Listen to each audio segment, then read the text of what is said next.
What's good, guys? Welcome back to Missing Person Case Monday. So today, guys, we're going to be discussing a case that's kind of old, but you know, I love these ones because to me,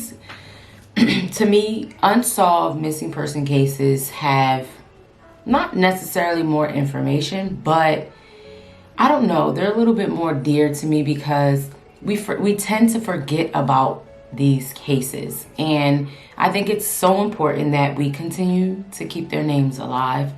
And although many years have passed, in certain cases we have to continue to do the same thing as well.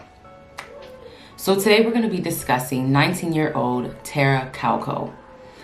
And what's crazy about this case is Tara reminds me of myself, a typical person who loves to ride bikes, who likes to stay active. And I think about her case and I think about how it could be any one of us, whether you're male or female. So today we're going to be talking about this case and just shed some more light into it, because this case happened in 1988. I wasn't even thought of, but it's just something that we have to continue to do. On September 20th, 1988, Tara went on a bike run in her town of Belen, New Mexico. But before she went on her bike ride, she told her mother if she wasn't back by noon, come and look for her. Tara's mother discussed how active she was. She loved to ride her bike. She loved to just stay physically fit. She would go on a 17-mile bike ride. She just truly loved doing this type of physical activity. On that morning, Tara left the house around 9:30 a.m. And before she left to go on this bike ride, again, like I said previously, she told her mother that, you know, she needed to be back by noon because she wanted to go and play tennis with her boyfriend. And before she left, you know, she told her mother that basically, if I'm not back by noon, come and look. So shortly after noon, Tara did not return home. And by her, you know, taking her daughter's word, you know, she went to go look for her daughter. And Tara's mom, being her mom, you know, you're thinking like, oh, maybe something minor happened. She got a flat on the bike or just something truly minor. Well, that was not the case in this situation.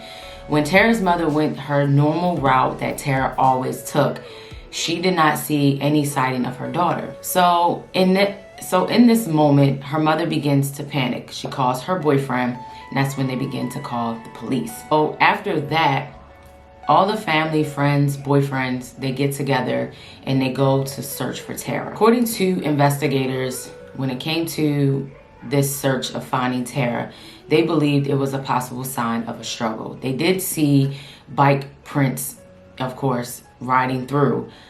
Stated that the bike imprints were basically like a spin out, and they also seen vehicle prints as well. Located a broken walkie.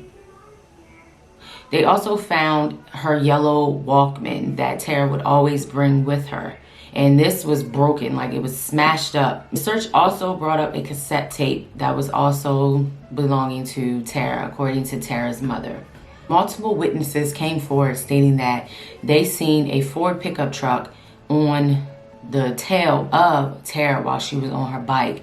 And it was obvious that this pickup truck wanted to get the attention of Tara riding her bike, or whatever the situation was, they wanted to get to Tara. For the following weekend, you know, there was another search that began trying to find Tara. There was also a sketch of the possible driver of the Ford pickup, but there was no real clues that came in regarding that. And there was no obvious signs of Tara either. In the summer of 1989, a mysterious photo that showed up in St. Joe, Florida. The photo showed two individuals, one being looking like Tara, and there was a little boy in the photo as well. Both had duct tape over their mouths and they appeared to be tied up as well. This led investigators to go to Florida.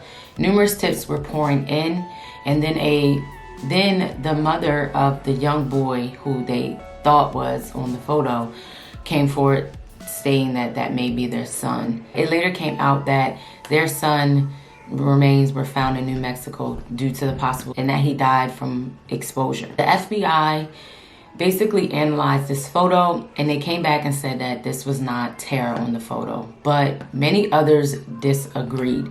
They believed that this was in fact Tara on that photo. Many people had kind of ill feelings towards the photo because they really did not know what to believe. But one of Tara's friends created a podcast, and they discussed, of course, the disappearance of Tara. And it then began to take a seat back on kind of like her own community, how many of the boys in the community would catcall, and she believed that this was just a situation of such where they were catcalling her, kind of harassing her, and then this may have led down a different road. And she kind of pinpoints that the bottom line is the disappearance of Tara would relate more so back to her home versus it being, in Florida. And they also believe that family is covering for whoever was involved. And due to the nature of this case, of how long it has been out there, the statute of limitations have kind of gone away. So many are afraid that if they do find out who or whom did anything to Tara, that it kind of wouldn't bring any justice because of the statute of limitations. I did find in an article that police did find new evidence, but they have not released anything pertaining this new evidence, and they believe that they did find 2 suspects that may have been involved in the disappearance of Tara, but they have not released any of their theories or the names of those individuals. But that is pretty much Tara's case. She's still missing. She has not been discovered, and I haven't found anything pertaining to that new lead. I don't think police officers have put anything out there as of yet, and that article was like from 2018. So I'm not really sure what else is to come about it. But nonetheless, I do believe someone in her community definitely did this. They definitely had to. I mean, they probably seen her riding her bike and they decided to catcall her, harass her because she was riding her bike. And maybe they hit her with their car and then ended up disposing her body. Anything could be possible when you're riding in kind of an isolated place. Anything is possible.